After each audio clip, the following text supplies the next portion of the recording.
জয় শ্রীরাম, জয় শ্রীরাম, জয় শ্রীরাম। নমস্কার বন্ধুরা, আমার নাম জয়ব্রত চক্রবর্তী। আমি আজকে আমি ভিডিওটা শুরু করার আগে আমি কয়েকটা কথা বলে নিতে চাই। আমি প্রায় 10 বছর ধরে, আমার এখন বয়স হলো 17 বছর। আমি 10-12 বছর ধরে আমি ক্রিকেট দেখছি। আর সেই ক্রিকেটের এক্সপিরিয়েন্স থেকে 10 বছর ধরে আমি যা ক্রিকেট দেখেছি, সেই এক্সপিরিয়েন্স থেকে আমি আজকে থেকে ভিডিও বানানো শুরু করছি। আমি জানি না ভিডিও কেমন হবে, ভালো হবে নাকি খারাপ হবে, আমি সত্যিই জানি না। বা আমি এখন 1 বছর হলো আমি ক্রিকেট অ্যানালাইসিস শিখছি, অনলাইনে শিখছি। আমি টাকা দিয়ে না, ফ্রিতে ক্রিকেট অ্যানালাইসিস ভিডিও দেখি, এসব দেখি। সেই নিয়ে আমি ভিডিও দেখে আমি এখন শিখছি। বা আমি এখন অনলাইনে অনেক সরকারি প্রকল্প থেকে আমি এসব শিখছি। সে আমি আগে বলে দিলাম কেন, আজকে আমি খুব নার্ভাস আছি যে কেমন হবে, কীভাবে বলবো, আমি কিচ্ছু বুঝতে পারছি না। তাই এই প্রথমে ভাবলাম যে আজকে আমি বলেই দিই, দেখা যাবে, যা হবে হবে। সেই হিসাবে আজকে আমি কথা বলতে চলেছি কলকাতা নাইট রাইডার্সের কালকে, আগামীকাল যে অকশান আছে, আইপিএল 2026-এর অকশান, সেই অকশানের স্ট্র্যাটেজি নিয়ে আমি কথা বলতে চাই।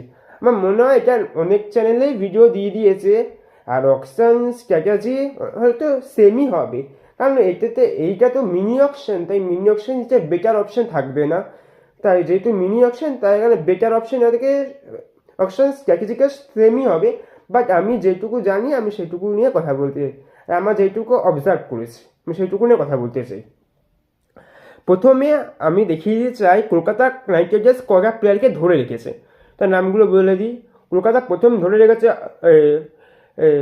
কি রাহানেকে ধরে রেখেছে, রঘুবংশীকে ধরে রেখেছে, রিঙ্কু সিংকে ধরে রেখেছে, অনুকূল রয়কে ধরে রেখেছে, রমনদীপ সিংকে ধরে রেখেছে, সুনীল নারিনকে ধরে রেখেছে, হর্ষিক রানাকে ধরে রেখেছে, বৈভব আরোরাকে ধরে রেখেছে, ভুলন চক্রবর্তীকে ধরে রেখেছে, উমরান মানিককে ধরে রেখেছে, আর ব্রহ্মান পাউলকে ধরে রেখেছে, মনীষ পান্ডেকে ধরে রেখেছে। কলকাতা নাইট রাইডার্স এই কটা প্লেয়ারকে রিটেনশনে ধরে রেখেছে, মানে রিটেন করে রেখেছে। এবার বাকি হলো কলকাতার কাছে হলো এখন মাত্র 13 জন প্লেয়ার রয়েছে, এখনো 12 জন প্লেয়ার রয়েছে এখনো। কলকাতা নাইট রাইডার্সকে, কেকেআরকে 13 জন প্লেয়ার নিতে পারবে, মানে 13 জন প্লেয়ার নিতে পারে হলো, মানে 13 জনকেই নিতে হবে এমন কোনো কথা নয়, বা ধরে নিচ্ছে 13 জন প্লেয়ার নিতে পারে। এই হিসাবে আমরা এখন কথা বলছি। আর কেকেআরের কাছে এখন পার্স বাকি আছে, মানে টাকা অকশনে টাকা বাকি আছে হলো 64 কোটি টাকার মতন, 64 crore rupees। আমি জানি আমার গলা একটু কেটে কেটে যাচ্ছে, আমার গলার ভয়েসটা আমার শরীর খারাপ আছে, তা আমি নার্ভাসও আছি, তাই আমার একটু প্রবলেম হতে পারে, তো অ্যাডজাস্ট করে নিও প্লিজ। এবার আমার অকশন স্ট্র্যাটেজি হবে হলো, এবার সেট ওয়াইজ আমি অকশন স্ট্র্যাটেজি আমি করছি না, মানে ভিডিওটা অনেক লং হয়ে যাবে। তা আমি হাতে হাতে করে খাতায় লিখে আমি সব স্ট্র্যাটেজিগুলোকে বানিয়েছি। আমি প্রথমে ব্যাটসম্যানের সেট আসবে, সে সেটে অনেকগুলো প্লেয়ার আছে, বাট আমি কলকাতা নাইট রাইডার্সের যেগুলো দরকার আমি তাদের নামগুলো বলছি। প্রথমে কলকাতাকে যাকে নিতে হবে সে হলো ক্যামেরন গ্রিন। গ্রিনকে কলকাতাকে নিতেই হবে, কেকেআরকে গ্রিনকে নিতেই হবে, মাস্ট মাস্ট নিতেই হবে। কারণ কেকেআরকে গ্রিনের পেছনে যদি 30 কোটি টাকা খরচা করে, তা তো আমার বলবো কোনো আপত্তি নেই। 30 কোটি, হ্যাঁ 30 কোটি যাবে, হ্যাঁ 30 কোটি চলে যেতে পারে, কারণ 30 কোটিকে 35 কোটি চলে যেতে পারে। তা আমি 30 কোটি ধরলাম, 30 কোটি টাকা ধরলাম।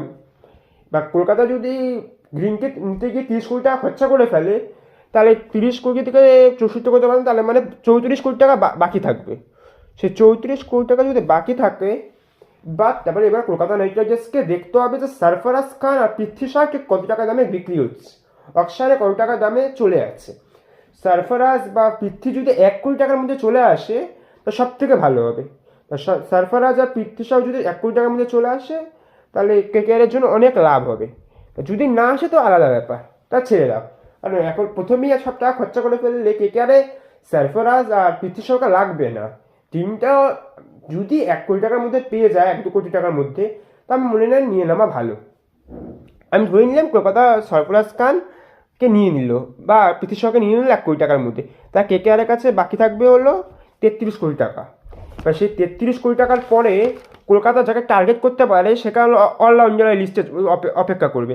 এবার যদি ইনক্রিজ বাই চান্স গ্রিনকে কলকাতা পেলো না বা সিএসকেও গ্রিনের জন্য বিট করবে আমার মনে হয়, মানে মনে হয় কি করবে, বিট করবে, ম্যাক্সিমাম 30 কোটি অব্দি তো যাবে। এবার কে জানে, আমি তো বুঝতে পারি না। মানে সত্য কথা বলতে আমি যতবারই প্রত্যেকবারই আমি নিজের মতন করে অপশানের স্ট্র্যাটেজি বানাই মনে মনে, বা ভিডিও করা হয় না, তাও আমি দেখি যে সব টিমের স্ট্র্যাটেজি মিলে যেতে পারে, কিন্তু কলকাতার স্ট্র্যাটেজি আমার মিলতে চায় না। কারণ অপশানে গিয়ে আমাদের যে কি বলে কেকেআর টিম যে চালায় ভেঙ্কি মহেশ্বর, ওই নিজে কী টিম বানায় আমি মাথা মুন্ডু কিছু বুঝি না। আগের বছর তো 24 কোটি টাকা দিয়ে ভেঙ্কটেশ আয়ারকে নিয়ে নিল, তারপরে তো গেল পুরো টিমটা। তা আমি জানি না, বাট আমি বলবো যে যদি বাই চান্স গ্রিনকে না পায় তখন ভেঙ্কটেশ আয়ার আর লিভিংস্টনকে গ্রিনের দামের মধ্যে তুলে নিতে পারে, তাহলে ভালো হবে। বাই যদি গ্রিনকে যদি পেয়ে যায় কলকাতা নাইট রাইডার্স, তাহলে আমি বলবো এই লিস্টের দিকে কলকাতা তাকানোই উচিত নয়, এই লিস্টের দিকে তাকাতেই হবে না, নেক্সট লিস্টের জন্য অপেক্ষা করুক। নেক্সট উইকেট কিপারে শেখ আসবে। সে উইকেট কিপারে কলকাতা নাইট রাইডার্সে প্রত্যেক বছর একটা প্রবলেম থাকে, এটা সবাই জানে, কেকেআর ফ্যান্স বা অ্যানালাইসিস সবাই জানে কেকেআর প্রবলেম আছে। সেই জন্য কেকেআরকে এই বছর অনেকগুলো ভালো ভালো অপশন আছে, সেরকম জেমি স্মিথ আছে, বেন ডাকেট আছে, জনি বেয়াস্টো আছে, বা জনি বেয়াস্টো আমি জানি না, কারণ আমি প্রথমে টিম সাইফার্ট আছে, ফিন অ্যালেন আছে, বাট আমি চাই প্রথমে জেমি স্মিথকে নিই। কারণ আমি ইন্ডিয়া ভার্সেস ইংল্যান্ডের ম্যাচে যখন জেমি স্মিথ যা খেলেছে টেস্টে, আমি টেস্টের কথা বলছি, যে অ্যাগ্রেসিভ প্লেয়ার ওই টেস্ট ম্যাচে সেম টু সেম পিচ হয়, ব্যাটিং ফ্রেন্ডলি পিচ হবে ইডেন গার্ডেনে আমাদের, তাই Jamie Smith better option, young talent খুব ভালো। তার সঙ্গে হলো বেন ডাকেট। এবার জেমি স্মিথকে নিয়ে আরেকজনকে ব্যাকআপ হিসেবে নিতে হবে। এবার বেন ডাকেটেরও দাম ভালোই যাবে। এবার জেমি স্মিথ যদি 5-7 কোটির মধ্যে চলে আসে তো ভালো, নিয়ে নাও। যদি 7-10 কোটি মানে বিডিং ওয়ার হতে থাকে বা বিড যদি বাড়তে থাকে, তাহলে জেমি স্মিথকে ছেড়ে দেওয়া উচিত। কারণ শুধু শুধু এত বেশি টাকা নষ্ট করে জেমি স্মিথকে নেওয়ার কোনো দরকার নেই। ওর জায়গায় তুমি জনি বেয়াস্টোকে নাও, জনি বেয়াস্টোর বয়স হয়ে গেছে, তা জনি বেয়াস্টোকে বাদ দিয়ে অসুবিধা নেই। ফিন অ্যালেন বা টিম সাইফার্ট বা বেন ডাকেট এদেরকে নিতে পারে। যাক আমি ধরলাম যে জেমি স্মিথকে পেয়ে গেল, জেমি স্মিথের জন্য আমি 7 কোটি টাকা ধরলাম, তা 7 কোটি টাকা ধরলে তাহলে ওর বাকি থাকবে হলো ওই 26 কোটি টাকার মতো বাকি থাকবে। সে 26 কোটি টাকা দিয়ে তার সঙ্গে যদি বেন ডাকেটকে মধ্যে যদি 2-3 কোটি টাকার মধ্যে পেয়ে যায় তো ভালো, মানে ছেড়ে দিক, অত লাগবে না, আমি ধরলাম না, বেন ডাকেটের দামটা আমি ধরলাম না। এইবারে আসবে হলো বোলিং সেট। বোলিং সেটের মধ্যে কেকেআরের যেহেতু এইবারে অর্নিক নর্কিয়াকে স্পেন্সার জনসনকে কলকাতা ছেড়ে দিয়েছে, তা আমি বলবো এবার একটা ভালো অপশান এসছে জেকব ডাফি। জেকব ডাফিকে আমার মনে নিয়ে নেওয়া উচিত কেকেআরে। কত দাম হবে? 5 থেকে 7 কোটি 8 কোটি টাকা দাম হবে জেকব ডাফির জন্য। ডাফিকে নিয়ে নেওয়া উচিত, কারণ এই অপশানে বেটার বলতে ডাফিকে ছাড়া আর ম্যাট হেনরি আছে, ম্যাট হেনরি, জেকব ডাফি বা পাথিরানাকে আমি অতটা বেশি ভরসা করতে পারছি না। আর পাথিরানার দাম ভালোই উঠবে যদি সিএসকে গ্রিনকে না পায়, যদি ভেঙ্কটেশ আয়ারকে সিএসকে নেয় বা লিভিংস্টনকে সিএসকে নেয়, সিএসকে পাথিরানার জন্য বিট করবে, ওই 10-12-14 কোটি টাকার উপরে যাবে। তাই গ্রিনকে যেহেতু পেয়ে যাবে, তাই পাথিরানাকে নেওয়ার কোনো দরকার নেই আমার মনে হয়। তাই ওর জায়গায় কি বল জেকব ডাফি বা ম্যাট হেনরি টাইপের প্লেয়ারকে 8 কোটি 5-7 কোটি টাকার মধ্যে নিয়ে নেওয়া উচিত। যদি 5-7 কোটি টাকা নিয়ে নেওয়া হয়, তাহলে কেকেআর কাছে বাকি থাকবে হলো, আমি 7 কোটি টাকা ধরলাম, 19 কোটি টাকা বাকি থাকলো। মানে আমরা এই পর্যন্ত আমি কেকেআরের জন্য আমি 4টে প্লেয়ার বললাম। একটা হলো গ্রিন, সারফারাজ আর পৃথিশার মধ্যে একজন, তারপরে হলো উইকেট কিপারের মধ্যে জেমি স্মিথকে নিলাম, আর একটা হলো এই ডাফিকে নিলাম। এই 4টে প্লেয়ারকে নিলাম, মেন 4জন যদি আমাকে বসিয়ে দিই তাহলে আমাদের স্কোয়াডটা ফুলফিল হয়ে যাচ্ছে। এখানে আমাদের ওপেন করবে হলো রাহানের সঙ্গে জেমি স্মিথ ওপেন করতে পারে, আমার যা দেখে মনে হচ্ছে এই হাইওয়ে পিচে জেমি স্মিথ ভালোই ওপেন করবে।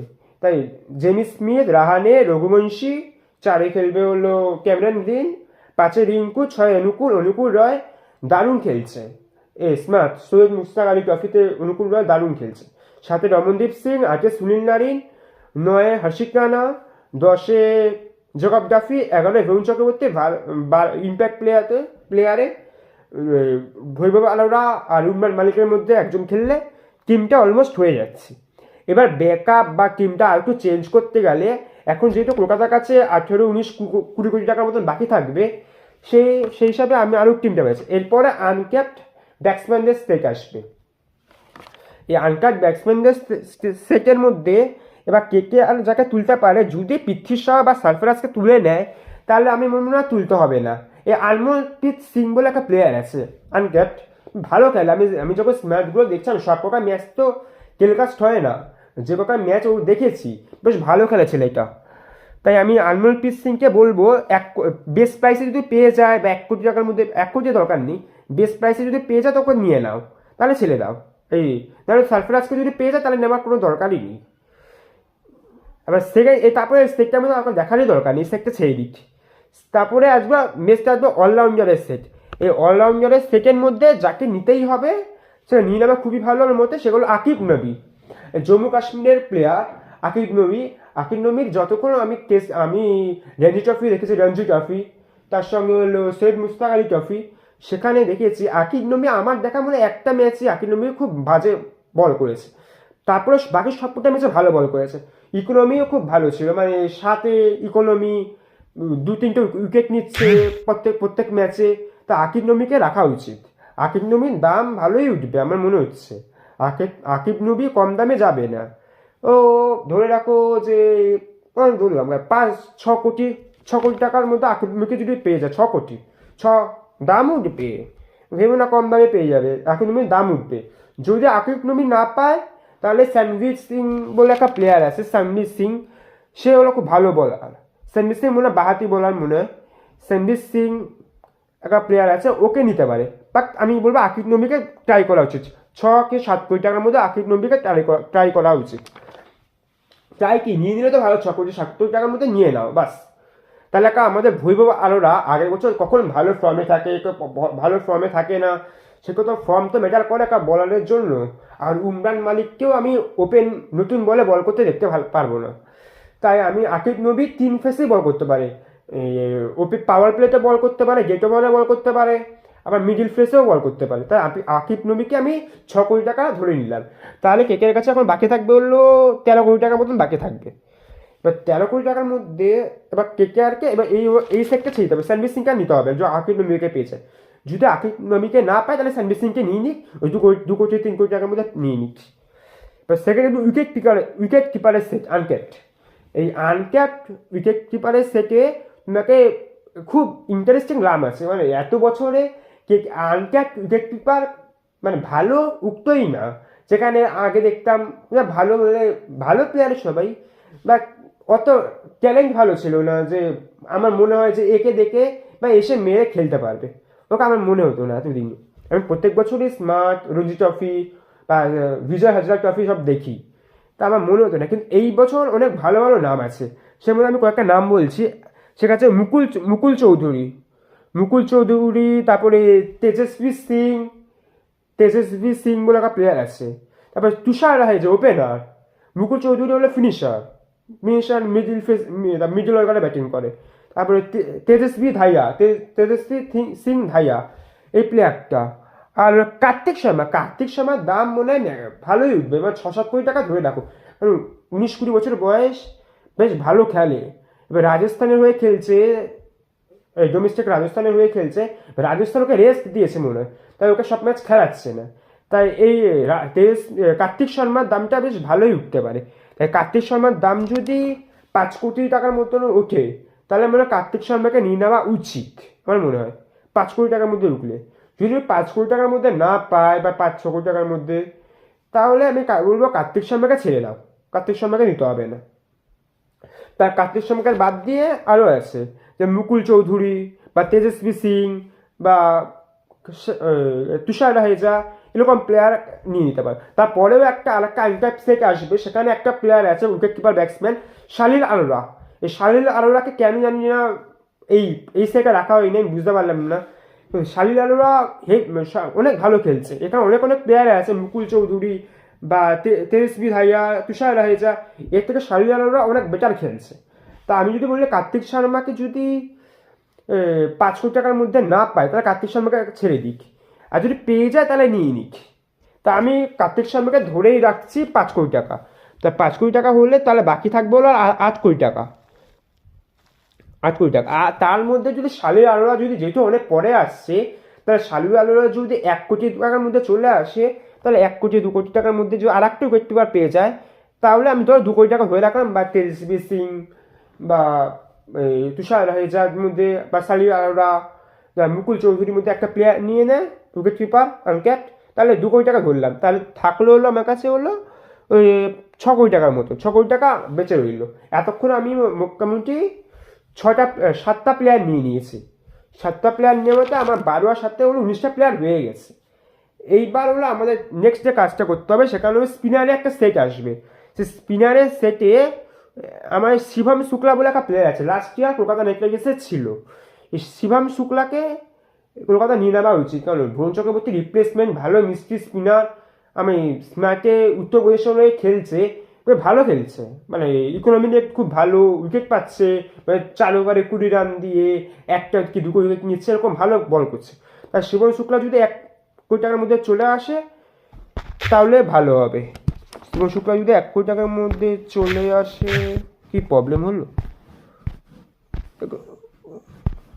1 কোটি টাকার মধ্যে শিবম শুক্লা যদি 1 কোটি টাকার মধ্যে চলে আসে তাহলে খুব ভালো হবে, বা নাহলে দরকার নেই শিবম শুক্লা। আমি 1 কোটি টাকা ধরে রাখলাম, একটা স্পিনার রাখতে হবে, তাই 1 কোটি টাকা 5 কোটি, তাহলে থাকলো হলো 5 কোটি টাকার মধ্যে পড়ে রইলো। এবার 5 কোটি টাকার মধ্যে পড়ে রইলো, এবার কলকাতাকে দেখতে হবে যে এবার হলো কেকেআর এর মধ্যে মিনিমাম কটা বিদেশি নিল। জেমি স্মিথ, গ্রিন, ডাফি, 3খানা বিদেশি নিয়ে নিয়েছে। এবার কেকেআরকে দেখতে হবে, এবার যদি 5 কোটি টাকার মতন পড়ে আছে, মানে পার্সে যদি এর থেকে বেশি থাকলে তো ভালোই, 10 কোটি টাকার মতন থাকলে তো ভালোই হবে। যদি 5 কোটি টাকা পড়ে থাকে, এবার কেকেআরকে একটু মাথা ঠান্ডা করে অপশনকে দেখতে হবে। এরপরে এবার আর এক রকমের ফরেন ব্যাটসম্যানদের সেট আসবে, সেখানে স্টিভ স্মিথ আছে, তারপরে পাথর নিশাঙ্কা আছে, অনেক অনেক প্লেয়ার আছে। তাই আমি চাই, আমি কলকাতায় যদি ক্যাপ্টেন খোঁজে, তা ক্যাপ্টেনকে যেন ফিট করে না কার জায়গায় আমি ঠিক বুঝতে পারছি। কারণ যদি প্লেইং 11-এ এখন উইকেট কিপার ব্যাটসম্যান হিসেবে যদি জেমি স্মিথ, গ্রিন, নারিন আর ডাফি খেলে, তাই স্মিথকে ফিট করার মতন জায়গা নেই। আবার ক্যাপ্টেন্সি কে করবে সেটাও জানি না। তাই ক্যাপ্টেন্সি যখন করবে তো ভেতরে এত এত ভালো ভালো নাম আছে, অভিষেক নয়া, ওয়াকসান, এত এত ভালো ভালো নাম আছে, তো ওরা বাইরে থেকে চালিয়ে দেবে, একটা ক্যাপ্টেন ধরিয়ে দিক। যেরকম রিঙ্কু সিং তো ক্যাপ্টেন্সি করেছে, রিঙ্কু সিং বা ক্যামেরন গ্রিনকে ক্যাপ্টেন্সি দিয়ে দিক। আমি যা এখানে টাকা যেহেতু খুব কম রয়েছে আমার পার্সে, যেহেতু আমার কাছে যেহেতু টাকা কম রয়েছে, 5 কোটি টাকার মতন পড়ে আছে, তাই আমি চাই এখানে যদি বাই চান্স রঘুবংশীকে কি বলবে, যদি ওখান থেকে যদি ফিনালে বা বেঙ্গাকে 2 কোটি টাকার মধ্যে পেয়ে যায় তো ভালো, 2 কোটি টাকা, বা ফিনালেন বা টিম সাইফারকে 2 কোটি বা 1 কোটি টাকার মধ্যে পেয়ে যায় তো ভালো। যদি না পায় তাহলে একটা পাথর নিশাঙ্কা একটা ভালো অপশন হবে। পাথর নিশাঙ্কা খুব ভালো খেলছে, শ্রীলঙ্কার প্লেয়ার, সব জায়গায় ভালো খেলছে, ও আন্ডার রেটেড জানি না, ভালো প্লেয়ার। তা আমি এদের জন্য ম্যাক্সিমাম 2 কোটি টাকা ধরে রাখলাম। তাহলে আমার বাকি থাকলো হলো 3 কোটি টাকা। মানে এই 3 কোটি টাকার মধ্যে আর একটা হলো, মানে টোটালি আমার 4টে প্লেয়ার হয়ে গেল। আর যদি বাই চান্স জোস ইংলিশ এবার খেলবে না, অস্ট্রেলিয়ার প্লেয়ার, লাস্ট ইয়ার পাঞ্জাবে ছিল, তো জোস ইংলিশ এবারে খেলবে না বলছে, 4খানা ম্যাচ খেলবে, কারণ ওর বিয়ে আছে না কি আছে, যাই হোক, ও যদি বেস্ট প্রাইসে পেয়ে যায় তাহলে কলকাতা ওকে নিয়ে নিক, তার বেস্ট প্রাইসে যদি পেয়ে যায় তো খুবই ভালো, তা জোস ইংলিশকে নিয়ে নিক, আর বাকিগুলোকে নিতে হবে না। বা কে বলতে পারে ডাকেটকে যদি আগে নিয়ে রাখে, তাহলে আর মনে হয় না জোস ইংলিশকে নিয়ে কোনো লাভ হবে। ডাকেট বা ফিনালেন বা পাথর মিসেনকে আগে নিয়ে নেয়, জোস ইংলিশ অনেক পরে আসবে, সেটা কলকাতার ম্যানেজমেন্ট কীভাবে করবে আমি জানি না। এরপরে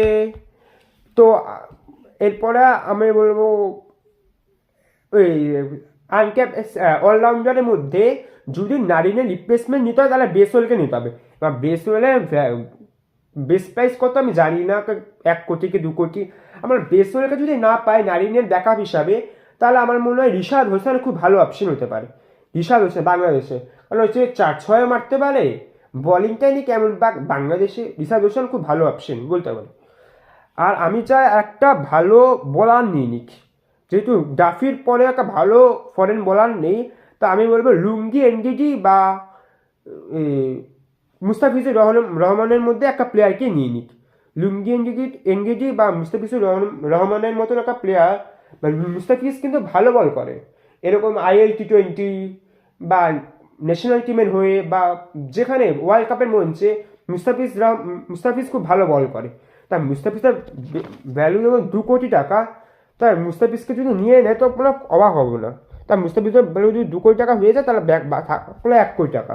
এবার 1 কোটি টাকা কি 5 কোটি টাকা, 2 কোটি টাকা, 3 কোটি টাকা, যদি কোথাও কম হয়, আমি যা বেশি বেশি করে ধরে রেখেছি, কারণ কে বলতে পারে কে কত টাকা পাবে, বা এর থেকে বেশিও হতে পারে। তা আমি এই কটা প্লেয়ারকে আমি এতক্ষণে 1টা 2টো 3টে 4টে 5টা 6টা 7টা 8টা 9টা 10টা 11খানা প্লেয়ার নিয়ে নিয়েছে, তাই টোটাল 23টা প্লেয়ার। এবার যদি কলকাতা কাউকে স্কাউট করতে চায়, যেমন সৈরাজ পাটিল, মঙ্গেশ যাদব, কারণ লাল বাংলার প্লেয়ার আছে, তারপরে শায়ন ঘোষ বাংলার প্লেয়ার আছে, তারপরে অঙ্কিত কুমার প্লেয়ার আছে, বা অনেক অনেক প্লেয়ার আছে। আমি তো সবার তো নাম জানি না, তাই যে কোনো নাম জানি যে কোনো নাম বললাম। এরা ভালো ট্যালেন্ট ইয়ংস্টার। আমি ওই বুড়ো বা বয়স্কদের নিয়ে টিম বানাতে পছন্দ করি না, আমি চাই ইয়ং প্লেয়ার, যাতে ইন্ডিয়ার টিমেরও লাভ হোক। তাই ইন্ডিয়ার টিমের লাভ জেনে আমি ইয়ং প্লেয়ারকে রেখেছি। আমাদের বাংলার অবভিয়াসলি আমার বাংলার প্লেয়ার আছে, কারণ লাল, তারপরে শায়ন ঘোষ বলার, কর্নার ওপেনিং অলরাউন্ডারই বলা যায়, বল করতে তো ভালো দেখিনি, ব্যাটিংটা ভালো করে, 100 করেছে সৈয়দ মুস্তাক আলী ট্রফিতে। এদেরকে নিতে পারে 1 কোটি টাকা 2 কোটি টাকা যাই করে থাকুক, ওদেরকে 2-3 প্লেয়ার নিয়ে বাকি টিমটা স্কট করে দিতে পারে। এটাই আমার টিম। এটাই এতক্ষণ ধরে আমি এটাই বললাম। আমি জানি ভিডিওটা অনেক লং হয়ে গেছে, কিছু মনে করবে না, আমি ছোটো করে ভিডিও বানাতে পারবো না, তাই একটু প্রবলেম হতে পারে, বড় ভিডিও নতুন চ্যানেল, যাই হোক। তাহলে দেখে নেওয়া যাক আমাদের প্লেইং 11টা কেমন হলো। তাহলে প্লেইং 11-এ যদি আমার বেস্টটা আমি বলে দিই, আমি এতক্ষণ ধরে এত প্লেয়ারের নাম বলছি, সবাইকে তো বলতে পারছি না, আমাদের বেস্টটা আমি বলে দিচ্ছি। প্রথমে যদি জেমি স্মিথ 1 নম্বরে ওপেন করলো, জেমি স্মিথ বা বেন ডাকেট, যাকে জেমি স্মিথকে আমি ধরলাম, জেমি স্মিথ। আর হলো যদি পৃথ্বী শকে পেয়ে যায়, তো পৃথ্বী শ বা সারফরাজ খেলে সারফরাজকে 3-এ খেলা। তা আমি প্রথমে আমার মতো করে প্লেইং 11টা বলে দিচ্ছি যে কেমন হলো। তবে তোমরা ডিসাইড করো যে ভালো বললাম না খারাপ বললাম, কি কেমন বললাম। জেমি স্মিথ 2 নম্বরে হলে রাহানে, 3 নম্বরে রঘুবংশী, 4 নম্বরে ক্যামেরন গ্রিন, 5 নম্বরে রিঙ্কু সিং, 6 নম্বরে অনুকূল রয় বা সেনভীর সিং, ভালো প্লেয়ার সেনভীর সিং, বা অনুকূল রয়কে বলবো, অনুকূল রয় ভালো করছে।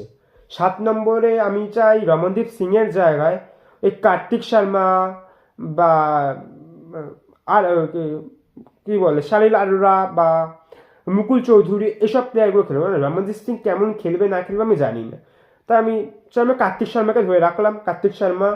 8 নম্বরে সুনীল নারিন, 9 নম্বরে হর্ষিত রানা, 10 নম্বরে জেকব ডাফি, 11 নম্বরে বরুণ চক্রবর্তী, 12 নম্বরে আকিব নবী। তাহলে আমার টিমে আকিব নবী, জেকব ডাফি, হর্ষিত রানা, আর হলো রমনদীপ খেলে, রমনদীপ বল করতে পারে, ওদিকে ক্যামেরন গ্রিন। 4টে কি 5টা পেস বোলার থাকছে, আর স্পিনারদের মধ্যে অনুকূল থাকছে, নারিন থাকছে, বরুণ চক্রবর্তী থাকছে। তাহলে আর রিঙ্কু সিংও বল করতে পারে। তার মধ্যে 7-8টা অপশন হয়ে যাচ্ছে বলিংয়ে। আর ব্যাটিংও ম্যাক্সিমাম হাসিক রানাও যদি ব্যাটিং করতে পারে, তাহলে আমার 8জন কি 9জন ব্যাটসম্যান থাকছে। তা এই পর্যন্ত কেমন লাগলো বলো, এতক্ষণ ভিডিওটা দেখলে বলতে পারবে, কারণ আমি কে কজন ভিডিও দেখবে আমি জানি না। কেমন লাগলো বলো, ভালো লাগলে সাবস্ক্রাইব করে দিও, লাইক করে দিও, ওই ঘন্টা আছে না, ওই ঘন্টাটা বাজিয়ে দিও। আমি জানি না কি বলে, আমি ভিডিওতে শুনি, ইউটিউব ভিডিও, তো ওইটাই বলে দিলাম। আচ্ছা টাটা, বাই বাই।